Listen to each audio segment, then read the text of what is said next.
జైలుకి వెళ్ళబోతున్నాడు. ఇది పెద్ద ఎత్తున ఒక 2-3 రోజులుగా చర్చ జరుగుతుంది. పార్లమెంటు వేదికగా టీడీపీ ఎంపీలు మాట్లాడటం, ఆ తర్వాత అమిత్ షాని కలవటము, ఈ రెండు అక్కడ ఏం జరిగిందో తెలియదు కానీ టీడీపీకి సంబంధించిన మీడియా చాలా పెద్ద ఎత్తున విమర్శలు చేస్తుంది. జగన్మోహన్ రెడ్డి లిక్కర్ కేసులో అరెస్ట్ కాబోతున్నారు. ఆయనతో పాటు మిథున్ రెడ్డి కావచ్చు, పెద్దిరెడ్డి రామచంద్రారెడ్డి కావచ్చు, ఇలా కొంతమంది ఉన్నారంటూ కూడా వార్తలు వస్తున్నాయి. ఏం చెప్తారు? ఇక్కడ రెండు కోణాలు ఉన్నాయి. ఒకటి లిక్కర్ పాలసీ, దాని చుట్టూ జరుగుతున్న ఆరోపణలు ఒక అంశం. జగన్మోహన్ రెడ్డి గారు ఇతరులు అరెస్ట్ అవుతారా లేదా పెద్దిరెడ్డి మిథున్ రెడ్డి అరెస్ట్ అవుతారా రెండో పాయింట్. అసలు లెక్కర్లో లేదా లెక్కర్ పాలసీలో ఇంప్లిమెంటేషన్ లో ఏమైనా మాల్ ప్రాక్టీసెస్ కానీ నిబంధనలకు భిన్నంగా కానీ ప్రజలకు నష్టం జరిగేట్టు కదా, అంటే ఆస్తి ప్రజల సంపదకు నష్టం చేసి ప్రైవేట్ వ్యక్తుల చేతిలో పోవడం కానీ, పాలసీ మ్యాటర్ లో ఏమైనా తప్పులు జరిగితే కానీ చర్యలు తీసుకునేందుకు అవకాశం ఉంటుంది. ఏం జరిగింది ఏంటన్నది ఇంతవరకు ప్రభుత్వం అధికారికంగా ఎలాంటి విచారణ చేయలేదు. చేస్తే తేలుతుంది, ఏం జరుగుతుందో చూడాలి. అట్ ద సేమ్ టైం అవి పూర్తి కాకముందుగానే వాళ్ళు అరెస్ట్ అయిపోతారు, వీళ్ళు అరెస్ట్ అయిపోతారు అనడం అనేది ఇది రాజకీయ కోరిక. చాలా మందికి ఉన్న కోరిక, జగన్ అరెస్ట్ చేసేవాళ్ళు, మిథున్ రెడ్డిని అరెస్ట్ కోరికలు రాష్ట్రంలో చాలా కోరికలు ఉన్నాయి చాలా మందికి. ఆ కోరికల్లో భాగంగా ఆయన ఎందుకు అరెస్ట్ చేయలేదు అట్లా చర్చ, ఏదో ఒక పేరు చెప్పడం, అరెస్ట్ చేసేయడం చెప్పడం. కాబట్టి ఇప్పుడు జగన్ గారిని సరాసరి జగన్ గారు ముఖ్యమంత్రిని ఎట్లా అరెస్ట్ చేసేస్తారు? లెక్కర్ కి సంబంధించినందుకు ఢిల్లీ దీనికి ఉన్న రిలేషన్ ఏంటి, ఢిల్లీలో స్కామ్ కి దీనికి ఉన్న సంబంధం ఏంటి పరిశీలించినప్పుడు లిక్కర్ పాలసీని జగన్మోహన్ రెడ్డి గారు గతానికి భిన్నంగా తీసుకొచ్చాడు. ఆ రోజు గతానికి భిన్నంగా ఏం తీసుకొచ్చారు? ప్రభుత్వమే లిక్కర్ ని అమ్మడం. గతంలో ప్రైవేట్ వ్యక్తుల చేతిలో లిక్కర్ షాపులు ఉన్నాయి, సరే ప్రభుత్వమే అమ్మింది.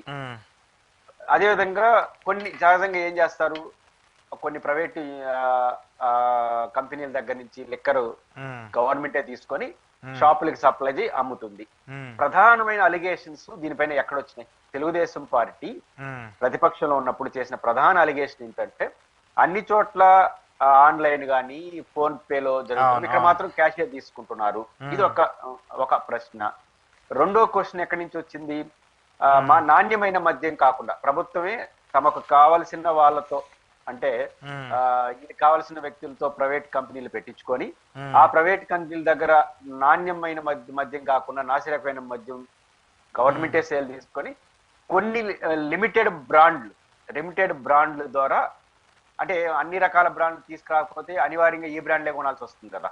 కాబట్టి వాళ్ళే కంపెనీలు పెట్టారు, వాళ్ళే తీసుకున్నారు, వాళ్ళే అమ్మినారు, ప్రభుత్వం అమ్మించారు, లబ్ధి పొందారు అనేది ప్రధానమైన ఆరోపణ తెలుగుదేశం పార్టీ చేసింది.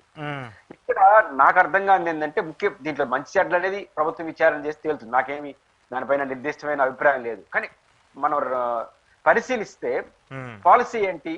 పాలసీ ఎప్పుడు కూడా క్యాబినెట్ పాలసీలు రూపొందిస్తుంది, కింద అధికారులు హెచ్ఓడీలు దాన్ని ఇంప్లిమెంటేషన్ అంటే జియోలు ఇచ్చి ఇంప్లిమెంట్ చేస్తారు. పాలసీ ఏంటి? పాలసీ డెసిషన్ లోనే క్యాబినెట్ పాత్ర ఉంటుంది అశోక్ గారు. పాలసీ మ్యాటర్ లో తప్పులకి, కింద తప్పులకి పాలసీ మ్యాటర్ కి లింక్ ఉంటేనే అది కరప్షన్ గా దారితీసి అంటే ముఖ్యమంత్రి మంత్రులకు మెడ చుట్టుకుంటుంది, లేకపోతే ఉన్నతాధికారులకు. ఇక్కడ పాలసీ మ్యాటర్ తో సమస్య ఎక్కడుంది? పాలసీ మ్యాటర్ ఏంటంటే నెంబర్ 1, మద్యం ప్రభుత్వం అమ్మాలి, ఇదేమి ఇల్లీగల్ కాదు, లేదా లిమిటెడ్ కంపెనీల దగ్గర వాళ్ళు కొనాలని ఏమి చేయలేదు. అంటే రాష్ట్రంలో ఉత్పత్తి అయ్యే కంపెనీల దగ్గరే కొనుక్కున్నారు, అంటే ఆ ఇతర ప్రాంతాల్లో ఉండే బ్రాండ్ని వాళ్ళు తీసుకోలేదు అనేక కారణం. దీన్ని కరప్షన్స్ తో లింక్ పెట్టలేము. కాబట్టి ఇక్కడ క్యాబినెట్ తీసుకునే నిర్ణయం చేసిన ఆరోపణలకి లింక్ ఏమన్నా ఉందా? ఉదాహరణకు కొన్ని మద్యం సప్లై ఉత్పత్తి చేసే కంపెనీలు ఏవైతే ఉన్నాయో డిస్టలరీలు, వాళ్ళు ఏమైనా నాణ్యమైన మద్యం ఉత్పత్తి చేయలేదా అని అనుకుంటే ఏం చేస్తున్నారు ప్రభుత్వం? నాకు తెలిసి ఈ పార్టీ అధికారంలోకి వచ్చిన వెంటనే ఇంకా కొంతకాలం పాటు ఆ మద్యం అమ్ముంటారు కదా, అమ్ముంటారు కదా, 2 నెలలు 3 నెలలు తప్పదు కదా, పాట ఆల్రెడీ కొనుక్కోటారు కదా. ఇప్పుడు వాటిని మొత్తాన్ని సీజ్ చేసి పడేసి ఏం చేసి ఉండాలి? తనిఖీలు చేసి ఉండాలి. అంటే ఏ మద్యం అమ్ముతున్నారు ఎలాంటిది. అప్పుడు ఖచ్చితంగా ఆ షాపులకి వాళ్ళకి రిలేషన్స్ గా కంపెనీలకి ఏదైనా తగులుకుంటుంది, అంతే కదా. వాళ్ళు తనిఖీలు చేస్తే దాంట్లో పరీక్షలకు పంపించి టెస్టులు చేస్తే ఏమన్నా మాల్ ప్రాక్టీస్ ఏమైనా జరిగినాయా అనేది ఉంటుంది. ఇట్లాంటివి ఏమీ జరగల ఈ 10 నెలల కాలం. క్యాష్ డెలివరీకి సంబంధించి కూడా ముఖ్యమంత్రి డైరెక్ట్ గా ఎట్లా లింక్ ఉంటుందో నాకైతే తెలియదు. కాబట్టి మద్యం దీంట్లో గత ప్రభుత్వం 2-3 విమర్శలు ఎదుర్కొన్నది వాస్తవం. ఆ విమర్శలకి, కరప్షన్స్ కి, ప్రభుత్వానికి డైరెక్ట్ లింక్ ఎప్పుడు కూడా అవినీతి, రాజకీయాల్లో అవినీతి అనేది ఈరోజు సహజం అయిపోయింది. ఉమ్, కానీ అవినీతిని పట్టుకోవాలంటే లింక్ ఉండాలి. మనం చేసిన పాలసీ ఇప్పుడు ఉదాహరణకు స్కిల్ డెవలప్మెంట్ కేసులో చంద్రబాబు గారు ప్రభుత్వంలో ఆయన అరెస్ట్ చేశారు. ఉమ్, ఎక్కడ ప్రభుత్వం లింక్ కుదిరింది? స్కిల్ డెవలప్మెంట్ కి సంబంధించి ఒక ఆథరైజ్డ్ కంపెనీ కాకుండా ఏదైతే కంపెనీ ఉండదో ఆ కంపెనీకి సంబంధం లేకుండా, ఆ కంపెనీ రిజిస్టర్డ్ కంపెనీ కాదు, ఆ వ్యక్తి చేశాడు.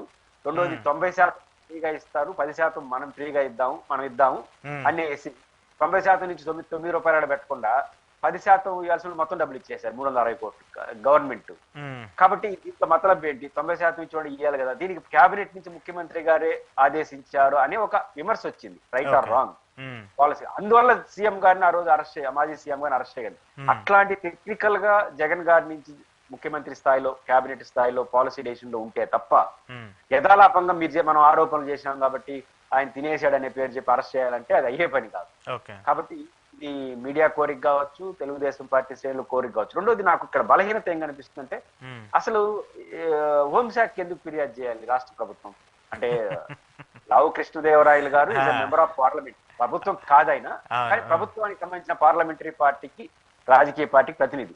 వాళ్ళకి చేతులు విచారణ సమస్యలు లేకపోతే కదా సిఐడి, సిబిసిఐడి, సిట్ న్యాయ విచారణ ఏదైనా ఆంధ్రప్రదేశ్ ప్రభుత్వం చేయొచ్చు. వాళ్ళకి అడ్డుకునేది ఎవరు లేరు. ఎవరు సిబిఐ కోరాలంటే వైసీపీ వాళ్ళు కోరాలి. ఎందుకని? మాకు రాష్ట్ర ప్రభుత్వ ఏజెన్సీ మీద నమ్మకం లేదు, మీరైతే కరెక్ట్ గా చేస్తారు, ఇది కక్ష అని వీళ్ళు పోవచ్చు. కానీ మీరు పోవడం ఏంటి? మీ ఏజెన్సీలు ఏమైతున్నాయి? కాబట్టి ఇట్లా దీంతో నాకు కొంత అనుమానం కాదు, కానీ ఏదో కొంచెం రాజకీయ కోణమే కనిపిస్తాను తప్ప ఇంకోటి ఏం కనిపించలేదు. కాబట్టి రాష్ట్ర ప్రభుత్వానికి అనేక ఏజెన్సీలు ఉంటే వాళ్ళు విచారణ చేయకుండా ఆ పార్టీకి సంబంధించిన పార్లమెంటరీ పార్టీ నాయకు హోంశాఖ సిబిఐ విచారణ, ఆయన సిబిఐ విచారణ అనేది అధికారికంగా ఎక్కడా లేదు. మద్యం పాలసీలు తప్పు జరిగిందని పార్లమెంటు సభ్యుడు లోక్సభలో మాట్లాడుతున్నాడు. నా పాయింట్ ఏంటంటే ఎందుకు మాట్లాడాలి? మీ ప్రభుత్వం డైరెక్ట్ విచారణ చేయొచ్చు కదా అంటానే. గవర్నమెంట్ ఆఫ్ ఆంధ్రప్రదేశ్ మన చేతిలో ఉన్నప్పుడు డైరెక్ట్ గా, ఇప్పుడు గుర్తుంటే మీకు చంద్రబాబు గారు మద్యం పాలసీ పైన ప్రభుత్వం డైరెక్ట్ గా సిట్ వేసింది. పాలసీ మ్యాటర్లు అన్నిటిపైన ఒక సిట్ వేసి దానిపైన వాళ్ళు ముందుకెళ్లారు. మీరు సిట్ వేసి ఇక్కడ సిట్ వేసినట్టున్నారు. ఆ సిట్ లోనే దీని కూడా చేర్చేసి మంచి చెడ్డలు తేల్చేస్తుంటే బాగుండదు. అట్లా కాకుండా పార్లమెంట్ లో మాట్లాడడం, సిబిఐని అడిగినట్టుగా వార్తలు రావడం, హోంమంత్రి కలవడంతో ఇది రాజకీయ కోణం ఉందా లేదా ఇంకేట అనుమానం కలుగుతుంది.